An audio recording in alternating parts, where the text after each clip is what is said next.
justement, le fait de convaincre pour toi. Parce que pour nous, on se sait, justement, le fait de manger des refus, ça nourrit la faim d'aller encore plus loin. Mais comment on essaye de convaincre les gens, tout simplement?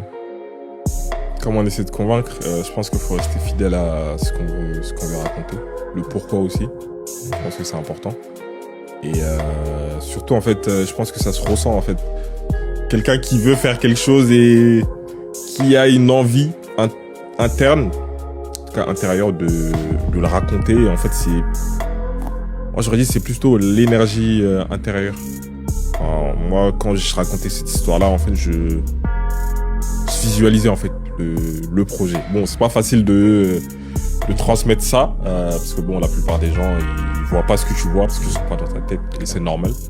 Et en fait, c'est pour ça, en fait, c'est important d'être bien entouré et avoir des gens qui croient à ton projet, qui vont te driver, mais sur le bon chemin, qui vont pas directement on va dire te décourager, mais Ouais, te tirer vers le bas. exactement. Ouais. Parce que en vrai, c'est plus simple de tirer quelqu'un vers le bas que de le faire monter. Clairement.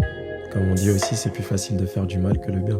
Exactement. Ouais. Et je pense que c'est plutôt l'entourage, et le fait de convaincre, en fait, moi, pour moi, c'était vraiment montrer plus de références possibles, parce que moi, en fait, j'avais l'histoire dans ma tête, j'imaginais quelque chose, et comment faire imaginer aux autres.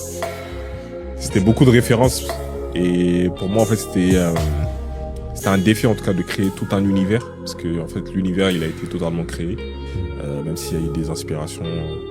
Je pense que tout le monde s'inspire, de toute façon, même les plus grands. Tout le monde. Ceux qui disent qu'ils ne s'inspirent pas, là, Possible. c'est un mytho.